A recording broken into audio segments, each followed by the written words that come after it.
This episode was brought to you by Manscaped. Check out the ultimate grooming kit everyone's talking about and take the next step to making sure you're looking fresh for the new year. Be sure to use our promo code RED5 for 20% off plus free shipping. Links below in the description. And we are back with more Book of Mandalorian because, of course, I wrote this on Twitter. I don't know if you saw it, but if Book of Boba Fett has succeeded in one thing, it's that it keeps reminding us why we should be watching Mandalorian instead. It was quite jarring to have, because it wasn't just a Mandalorian episode. It was a really exciting Mandalorian episode where a lot happened. Because Mandalorian in general is also a slow burn, but for a Mandalorian episode, this is a lot happened. Like a lot happened, and there's a lot of explanation and a lot of world building. So, except it's not a Mandalorian episode; it's a Boba Fett episode, right? So it's kind of weird. So someone on my Discord page, they brought something to my attention that I don't know if this is legit, but I feel like it kind of might be. So they basically said how when Book of Boba Fett was first announced, they swear that it was originally announced with like 6 episodes, not 7. So I'm wondering if maybe somewhere down the line when Book of Boba Fett was completed, and the usual suspects, the execs, the higher ups, when they binge the whole thing, they're like, yeah, this kind of sucks. We need something here to, even this out a little. So I'm wondering if they took season 3, episode 1 of Mandalorian, which was probably completed at the time, and just placed it in here and made it like a 7-episode series instead. Because that's what it kind of feels like. That's hard to say. Now, I would say that they probably only have one of their ring filmer thingos. You know what I'm talking about? No, explain that one. So you know how they now film everything in a 360 screen to do all of the nature shots, right? They no longer go to Tunisia to film them in the desert. They film now on a stage that has a 360 screen around them. So they probably only have one of those. I doubt they've built 2 of them. And so they're probably, so they film Book of Boba Fett and Mandalorian on the same stage. So I doubt that they could just be filming them at the same time or whatever. I mean, if they wanted to go back and film more Boba Fett, they could just as easily do that versus like filming Mandalorian, Mm-hmm. But no, I mean, I think it's still, I would not buy that theory just because the plot is moving forward. Like Ming-Na appears in the episode. In the last episode, they said they were going to go get him. And then in this episode, she gives him the job. Like, I think it was just, they didn't spin the stories off as much as we thought they would, Like, they're still interconnected. Well, in the same vein, you could also argue that one of the episodes, episode 2 of Book of Boba Fett, you can input that in season 2 of Mando, and it would have somewhat of the same effect. Because episode 2 is when he does the train thing, and he becomes one of them. Yeah, absolutely. I mean, the series are just more integrated than we would have suspected. Because, the Marvel shows, they're all really independent. But not, Book of Boba Fett and Mandalorian are not independent. You cannot understand Boba Fett without having seen Mandalorian. And now you can't understand Mandalorian without having seen Boba Fett. So. The funny thing is, people kept saying, how is it possible that Book of Boba Fett's best episode doesn't have a Boba Fett? And how is it Mando's best episode, it's mostly about Boba Fett? I would disagree. I think Mando's best episode is the Bill Burr episode, arguably. The prison one or the one on the planet? The one on the planet. The season 2 one. Okay. I have to go look back at that list again and figure out which is my favorite. But I would say that this episode had a lot of strengths in the sense that there was so much world building and so much exploration. I texted Carmine and was like, "Oh, this is an episode for you," because it was just do you know the expanded universe? Did you watch Rogues and Clone Wars? Well, this episode is for you with the continuity porn, and it was because it was just all about like, did you watch the other material? We're going to sum it up for you and let you know that we're paying attention and this all like comes together. And which, because there was a lot of exposition. But of course, if you're a big fanboy, you don't mind the exposition so much because you're like, I know all this story. This is cool, You're not wrong. So I get it. If you actually think about what happens in the episode, there's some duels, right? Like he fights a guy at the beginning and then he fights in a duel the other Mandalorian. But for the most part, it actually is kind of a slow episode where not much happens. That's so funny, too, because this episode, it's not like the best episode of Mando ever, but because Book of Boba Fett has been so meh, this is a mediocre Mando episode that is great as a Boba Fett episode because nothing's happening in Book of Boba Fett. I will say that it's a long episode, and there's a lot of scenes where nothing happens, but yeah. I think it's directed really... So Bryce Dallas Howard directed it. And I think it's directed really well and paced really well and edited really well. Because, like, think about the scene where they build a ship for, like, 15 minutes of the episode. Uselessly. Like, they could have just had him buy a ship, or they could have just said, like, let's buy a ship. And that would have... Or let's build a ship and then cut to later. But instead, they spend all of this time like, let's get this part. I'm missing this part. Let's show the Mandalorian putting this part on his ship. It really kind of stuff that doesn't advance the plot at all, that's useless. But I didn't mind it very much just because it seemed, I don't know, I guess it was edited or directed or paced really well. Did you find that experience, or did you think the whole shipbuilding was boring? The whole shipbuilding. First off, Amy Sedaris. That's the woman's name. Yeah. I hate her character of Polly normally, but here she was fine. The whole thing about her dating a Jawa and how they're furry and she makes that tongue thing. Like, I just thought that was. I'm really surprised. Like, I'm really surprised that I don't find her that annoying. Like, isn't that weird? Like, usually when Star Wars does comedy, I roll my eyes and I'm just like, that's not funny. Or it just doesn't seem like it's you don't like the line "they fly now"? They fly now. You don't think that's no? Top tier? No. Or they hate that ship and stuff like that. No, like I don't think any of those things are funny. I don't think, and you don't want me to bring up Return of the Jedi's lack of good humor or the Phantom Menace's lack of good humor. Like a Tarzan yell from Chewbacca as he goes on a rope, or totally forgot about that. 3 burp jokes. How many burp jokes and fart jokes are in Star Wars? It's really just horrible, right? Yeah, you really hate Return of the Jedi. Holy shit. Yeah, I hate Return of the Jedi. I hate. It's my least favorite of the 9 movies. It's my least favorite. How is that possible compared to Rise of Skywalker? No, I would say Rise of Skywalker I'd place above.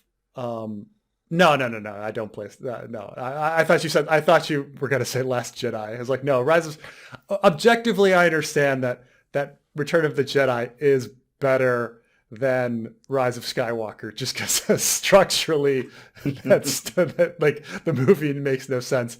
But I think at that point, I'd given up already, so I didn't have any. No. But like Return of the Jedi for me is so disappointing because the other two are so strong. So it's such a fall. While Rise of Skywalker is a fall when Last Jedi and Force Awakens and then the prequels had all come out. And so you're just like, oh God, like how many bad movies in a row can I have? And then it's like, okay, what am I supposed to do? Return of the Jedi is the first disappointment, which is I guess why it stings for me. People are going to be like, what? How do you think they're all disappointments? There's two Star Wars movies that aren't disappointments, and the other. Oh, Preston's not that bad. No. No, I would say that like a lot has to do with expectations. Like Revenge of the Sith, like when I first saw Attack of the Clones, I was pleasantly surprised because it's so much better than Phantom Menace. And then when you see Revenge of the Sith and it's so much better than Attack of the Clones, you're like, oh, seems pretty good. But really, it's not that great of a movie. But anyway, we're getting ahead of ourselves or behind ourselves. I don't know. You asked why you find her not as annoying. It's one of those things where it's like some people find Dane Cook funny and some people find him not funny. It's one of those things. I don't know. Yeah, I mean, I do like Amy Sedaris. I do. I think she had a series called Strangers with Candy, which was hilarious. With Stephen Colbert? Yeah, it was so funny. But and I do think she's really funny, but I'm really surprised that that she doesn't stick out as much as I thought she would, you know. Well, the character herself is annoying. I'm sure Amy Sedaris is a very fine woman. It's just that character is so just. Yes, we get it. Did you? I laughed at the Jawa thing. I did. The Jawa thing was funny, and this episode was charming. Is that the first time we've heard about interspecies romance in the Star Wars universe? It's played off as a joke? No. In Force Awakens, I'm such a nerd. In Force Awakens, Maz Kanata makes a joke about Chewie and how Chewie's her boyfriend. Yeah. I suppose you're right. And then in Solo, the robot, Lando's robot. Oh, right. Yeah, Lando has... okay. Oh, God. I suppose you're right. Know this crap. Anyways, I feel as though this could have been a fine Mando Season 3 Episode 1 premiere, but at the same time, it would not have been because not much happens here. We do get... You're right. We do get nice exposition for those of us who watch the Clone Wars, but at the same time, there's not enough oomph in this episode for it to have been a premiere. So... if I was in charge, I would have done like this as a nice little special that bridges season 2 and 3 of Mando. But once again, this is Book of Boba Fett. The best episode of Boba Fett so far is something where he does not appear. That's insane. That's what is happening. Why is it this character specifically that's getting the shaft? I don't know. I don't know. Let's get into it. So I have to admit, the one thing I never, maybe other Star Wars fans will back me up or correct me, when the fuck did the Darksaber become heavy to fight with? That's an interesting thing. Yeah, I feel like that's new, right? That's definitely has. Well, I mean, I didn't see Clone Wars or Rebels, but no one's ever said anything about it like that. They just kind of said, "Oh, it's a lightsaber that's black." That's essentially it, yeah. And I don't recall any of the characters who have used it in the cartoon series ever complaining that it's so freaking heavy. So that's new. The fact that he cuts himself or burns himself with it, that's hilarious. That whole opening shot is super fucking cool. It's like, it reminds me of one of those mob movies where, you know, how it takes place and then the meat locker and all that stuff. Super cool, great fight. I like that he's flying coach. Now that he doesn't have his own ship, he's flying coach. That's kind of funny, like flying commercial. It's kind of interesting. And I mean, there were some things that were more subtle and some things that were more explicit. Like, I mean, he straight up says, like, I want to do this for Grogu and stuff like this. But like, for instance, you know, like the Rodillian kid, like looking at him and like, you know that he must be thinking about Baby Yoda when he sees that kid. And it's, you know, it's unsaid, but then right after it, he like stares at his little chainmail thing that he built, and it looks like Yoda, and you're like, okay, yeah, we get it. He's thinking about the kid, you know.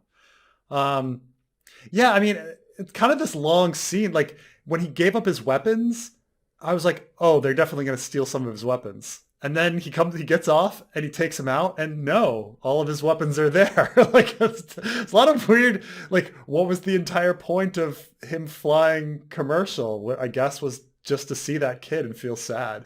You did make a great point though. Like, there's a lot of scenes where it's just like they're unnecessary scenes, but once again, I'm so glad to see Mando. I just don't care. Like, yes, this is. Yeah, I mean, they had some. That's what I'm saying. I guess it was well paced, or maybe I was in the right mood. But it's like, yeah, these scenes of him walking across rooms and like taking elevators. You know, there was a kind of funny scene where the alien looks at him in the elevator and then like pretends it's not looking and stuff like that. But not much is really going on. until, everything is essentially just in the basement of the ring world, right, where he's talking to the last two survivors of his religious sect, and then he gets in trouble with them because he took off his helmet. That's so stupid. That's so dumb. I love how we still have the motif of no railings. Yeah. Okay, whatever. um, but once again, I find it hilarious that even in the future, a hired assassin has to take the bus to work. I love stuff like that. That's great. I was wondering. I've always wondered this.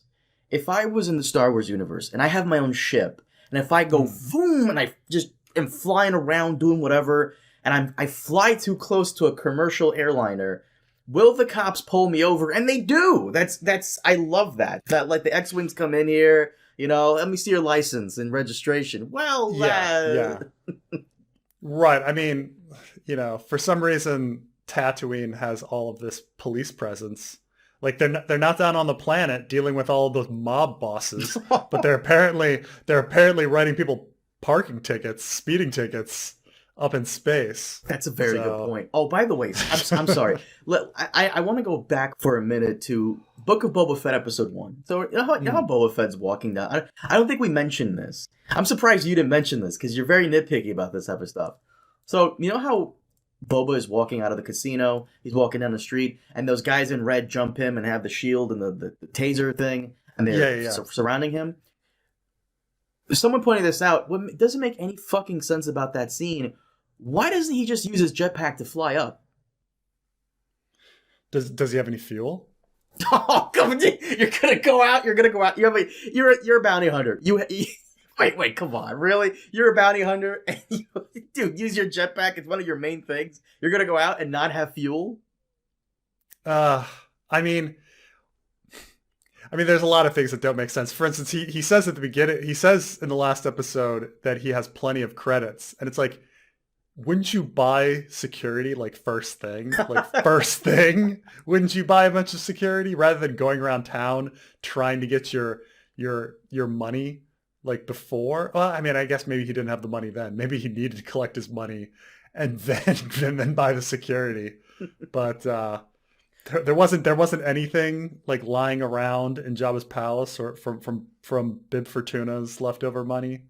I don't know how anything works with regards to purchasing in the Star Wars universe. None of it really seems to fit, but. I would assume Boba would just use his jetpack and just fly up and just shoot those guys or blow them out of the like just at least. But I just wanted to point that out, how this show is just really not well thought out. I feel like it's kind of like somewhat of a motif for Star Wars. A lot of the Star Wars content in the Disney era, a lot of it wasn't really thought out. Like who looked at any of this and thought it was a good idea? And once again, a Mando episode in the middle of Book of Boba Fett. That's ballsy. Not that it's bad, but it's ballsy. I expected Boba Fett to at least like make an appearance later, but he never did. Like he sends Ming-Na Wen. Yeah. I thought that it's weird because it's not just like an episode that doesn't have Boba Fett in it. It's an episode that doesn't have much of the Boba Fett plot in it until the very end. Like they're dealing with plot threads and motifs from Mandalorian.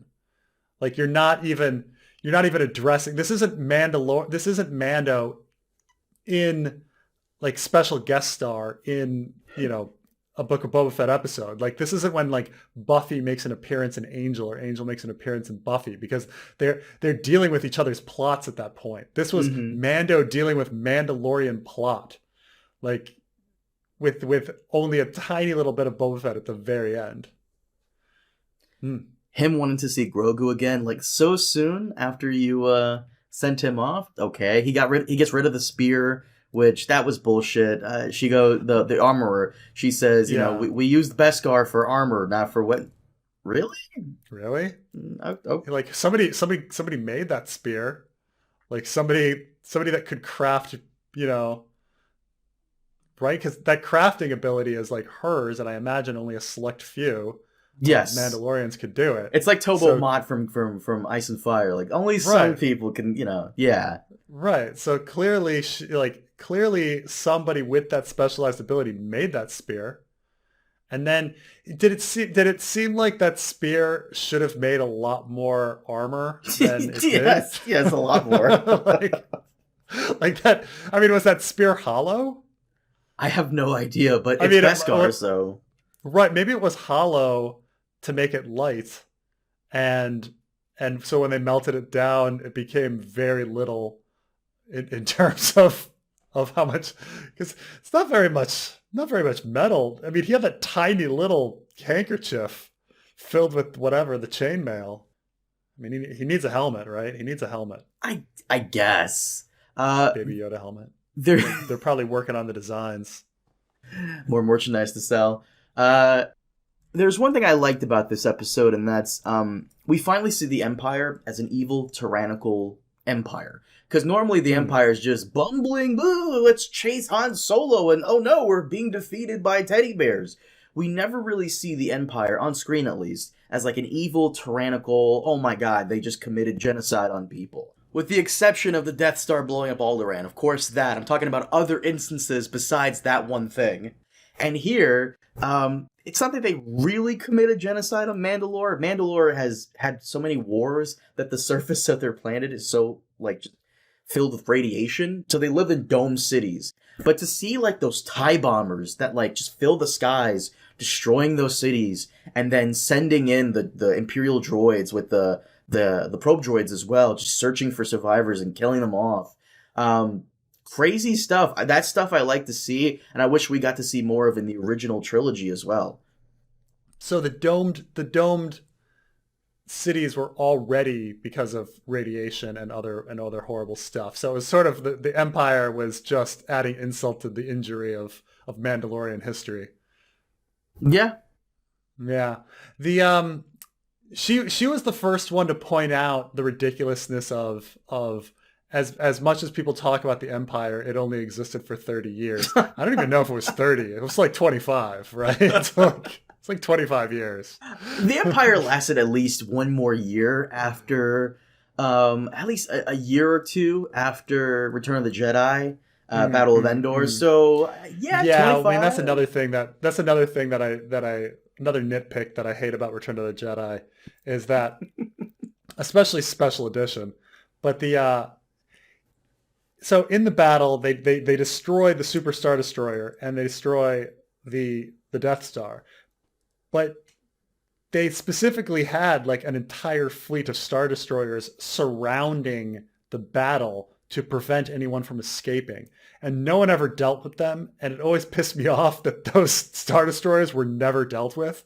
Like they just, even though they had the superior position, they just all surrendered or something. You know? I think it's answered in the book. It's one of the first Star Wars books that came out in the Disney era. Lost Stars, which is basically, I think you'd like this. This is what they should have adapted, personal opinion. Lost Stars is about these two lovebirds, and the guy is on the rebel side and the girl's on the Imperial side. And I think what happens at the Battle of Endor is that when the Death Star explodes, because it's so big, lots of debris just fly all over the place in all directions. And right. I think a lot of it... They talk about like the slaughter of the death of so many Ewoks because of the Death Star raining down upon their planet. I think they explain that too, where the X-Wings go and like destroy debris coming down Endor, where the Ewoks and Han Solo. Yeah. That's my headcanon, at least. That's how I get rid of that. Every plot hole gets its own like expanded universe book to deal with it. Like I'm sure there's going to be a book on or some explanation on how Bib Fortuna and Max Rebo like escaped Jabba's barge. You know, I'm sure that's already written. You did want the book of Max Rebo, so you might be getting that. The Book of Max Rebo. Yes. I will say, though, I do love the guy who does Mando and Boba Fett's themes. He's doing a great job. Like, every time I hear the Book of Boba Fett theme, even though I know I'm probably going to watch crap, I still get hype regardless because of that fucking guy. He's doing a good job. Give him a raise. I still love that. Do you think now because Mando is just kind of is cooler than Boba Fett that now he's like upstaged him? Oh, Like, 110%. Yeah. Oh, God. Like Mando obviously was just like a clone of Boba Fett, right? We had this like idea of Boba Fett, and then they just kind of made something that was him, right? Mm-hmm. And then they did Boba Fett too well, and now like when they actually have the real Boba Fett, he's just second fiddle to him. This is what happens when you take a character who's mysterious, and that's the entire lore of the character, and then you give the motherfucker a backstory. You always talk about it. You say how Han Solo, we didn't need to know his backstory, but they shoved it in there anyways because fuck it, I guess. And Solo, I have a question for the people who keep jerking off Book of Boba Fett. Why do you guys love it so much? Is it because you guys are trying to be contrarians to the people who don't like it? Like when people say I love Solo, give us a Solo sequel. Why? I'm not saying Solo was terrible, because the people who are Solo's an okay movie. It's an okay movie. Yeah. It's very middle of the road mediocre. And once again, the people who hate Solo are those like weirdo incel neckbeards who don't like the female shit and SJW whatever. Isn't that kind of weird? That weirdly, just Solo may be the third best Star Wars movie. Like, let's not get crazy, Preston. But I mean, it doesn't have the epicness of the other ones. But when I think of, there's not that many cringeworthy scenes. Like the plot makes sense for the most part. They didn't do anything too ridiculous. I don't know. It's fine. It's fine. It's fine. But no, like the incel neckbeards hate Solo for like the social justice warrior aspect they think is in the film, and people are saying because of the droid thing. I have no, dude. You think I have no idea. This is just, I don't know. These people are out of their minds. Yeah, I mean it's the internet, and it's yeah. There are things that sometimes I don't realize are such a bad problem until it hits me directly on the internet, and I'm like, oh my God. And so like when I'm just like, oh, is the world really filled with a bunch of sexist neckbeards like complaining about everything? And then I mention something about them, and then they come out of the woodwork, and I'm like, oh no, they exist. Never mind. They 110% exist. Yeah, but I always see Star Wars fans defending Solo and Book of Boba Fett. Like, why are you saying? Are you just trying to be a contrarian to those weirdo neckbeards? Like, why are you like? It's really not that great. Yeah. No, and neither series is that great. Both series are. Look, they've got really great music. They've got really good special effects for a TV show. They have really good sets. They've spent a lot of time on lore and world building. All of these things are very positive. I think that both series have a real problem with pacing and like having a goal and climax that the characters are working towards. I think that's like the primary thing is that like structurally they have a real storytelling problem, both series, where you're not sure where everything is, how things are building and where the climax is and what the resolution is supposed to look like. It's just kind of dabbling. I find it so weird that you think Mando season 2 is not that. I love Mando season 2, and that's might be because they were really like betting on like people like me who saw all this like extra content, like liking it, like with Ahsoka and Luke and all this. This is so cool. Bo-Katan. I'm still fanboying. I thought season 2 was great. I thought season 2 was really cool. Yeah, but so there's two types of series in the world. There's episodic series, and then there's arc series, right? And then there's some that are blended, like Deep Space Nine, where some episodes are episodic and then some episodes contribute towards the arc, right? And so the arc series is, you have to have, there's still a sort of season thematic plot that things are heading towards, and each event kind of leads towards that big end in pieces. And then episodic series is, you have to have like something special that that makes that that particular episode come together. So when you think about like Next Generation or even Friends or Seinfeld, usually you have one piece of plot that like holds everything together. Oh, the Enterprise went to a planet, and on their planet there's no differentiation between men and women. There's no genders and no sexes. And Riker ends up falling in love with somebody, and it's a problem. There's usually something like that, right? There's a problem. The characters have to find a resolution, things like this, Mm-hmm. Or it's arc, where the whole season is building towards something. When you take the Wire, it's not like I can take a particular episode and be like, oh, in episode 4, this happened, because everything is happening all kind of at once, and it's, in an arc. So Boba Fett and Mandalorian, they're kind of episodic, like somewhat, like sometimes Mando goes to a new planet, but there's not really a novel. There's often, I don't know, is there really a novel like idea on each planet or a plot that needs to be resolved? I mean, we kind of know that there's like the Ahsoka episode, right? But I can't really remember. Ahsoka's episode there was some evil guy on a planet that needed to be killed. Yes, the evil woman who works for another character that'll be in Ahsoka's spin-off series. Right, and they I'm trying to remember. He goes to the planet and defends it against they have an ATST. That was in season 1. Yeah, but it's more of Monster of the Week kind of plot, which was kind of early Smallville or early Buffy, is Monster of the Week. That's kind of the structure of or at least first season of Mandalorian, where he gets called into a job and then he has to deal with the job. But there's nothing really uniquely special about each of his jobs. There's no like, it's not like Next Generation where there's some higher concept that we have to question our own morality or society about. It's just Mando has to defeat some people, and then he goes to another planet and Mando has to defeat some people. But at least that's something. I'm thinking about Boba Fett, and I'm like, what's the episode to episode plots? Like, he's You gotta think on it. Yeah, I do. I'm like, okay, in the first 2 episodes, he lives with the Tusken Raiders and then they get killed. In the modern episodes, he's collecting money. And then the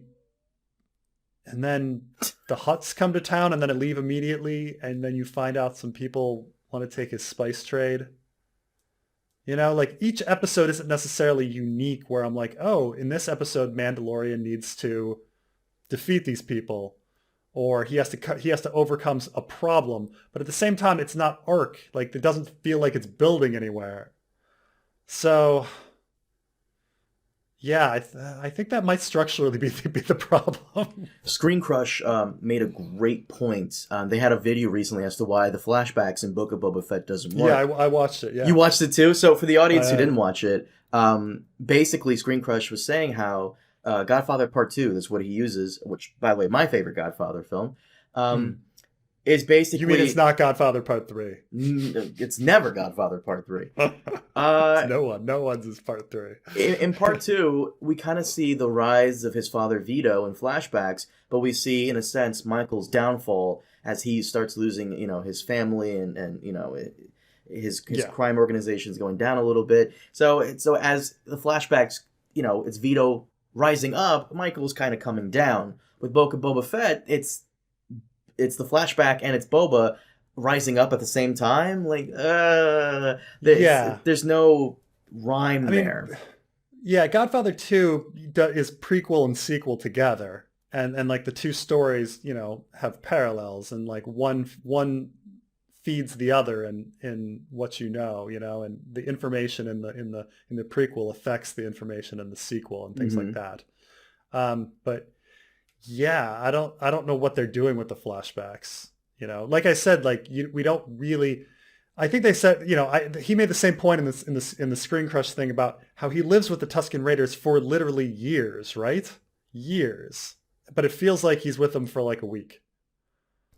Yeah. And it's like, how is he changed and how is he different having been with them for years? Like, I honestly expected him to take a Tusken Raider wife, and I feel like had this not been Disney, they might have done that. But no, like him taking a Tusken Raider wife or adopting a kid or something, a Tusken Raider kid, I guess that would have given it more of a oomph to it. But it's just, you could argue it's just Boba. He's pissed because he finally found his tribe and they were destroyed. So, okay. Yeah. Now, how cool would it have been had they structured the entire season, with plot 1 is him living among the Tusken Raiders, and there's a Tusken Raider plot that goes the entire season, and then plot 2 is he's dealing with the modern world, and it goes the entire season. And so when you get to the final episode, the culmination of his experiences with the Tusken Raiders and how he leaves the Tusken Raiders is happening in parallel to the climax of him fighting the mob bosses on the planet. Like, that would have been like, just describe it man, had they structured the whole thing like Godfather 2. What, didn't we think that's where it was going to go? Like, didn't we think that was going to happen? We definitely did. I definitely thought he was going to be living with the Tusken Raiders for many more episodes. And then you could save other stuff. Like, you didn't need to blow it all at once. Like, we didn't need to find out why, how, everything that happened in the past few years by episode 4. Like, we didn't need everything, but they explained everything. We finally have no flashbacks and boom, no Boba Fett. Right? This is a train wreck of a show. Holy shit. It's funny, so, last week, I was complaining about Luke murdering everybody on Jabba's barge. And I got some messages from people that are like, dude, they were all criminals and they came to witness an execution. And I'm like, I don't know, dude. Haven't you ever gone to a party where you were curious? Maybe you're there to schmooze.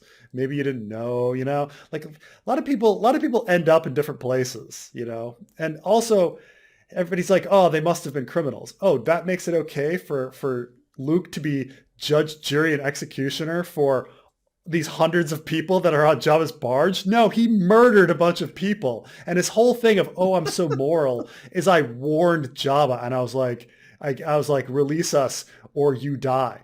It wasn't everybody else's choice. That was Jabba's choice.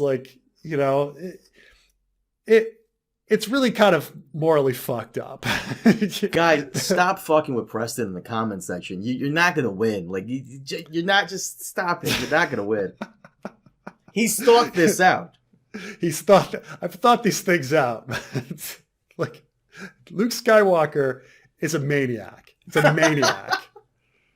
He's a menace. He's a criminal. Oh God! But yeah, let's wrap up Book of Boba Fett. This once again, as a normal Mando episode, this would be just meh. But as a Book of Boba Fett episode, it's the best episode. It's the best episode. That's all you have to say about it. I think we have to remember how I think we both really liked episode 2. So I'm forgetting. I mean, I'd have to rewatch episode 2, but. I did like episode 2 when I watched it. So I'm not sure if I like this one more, but you liked episode 2 because stuff happens. They raid the train. Stuff is going on, and everything else. No. Ironically, that's the one episode not directed by Robert Rodriguez. So yeah. There you go. Right. No, I mean, it's funny that I was because I don't think Bryce Dallas Howard has directed that much before, but this episode she did a really good job. She's a good director. It's Ron Howard's daughter. Ron Howard being he's as they say, utility director. He knows his shit. He's not doing anything super creative, but he knows how to fucking direct a movie, Can we wrap it up, by the way? All right, sounds good. Guys, thank you so much for joining us on this episode of, once again, Book of Boba Fett / Mandalorian Season 3, Episode 0. We will see you next time for Episode 6. I'm still surprised we're not on, like, we're not done with this yet. I feel like we should be. We should have been done with this a while ago, but it's such a slow burn. Holy shit. We will see you guys next time for Episode 6, and take it easy.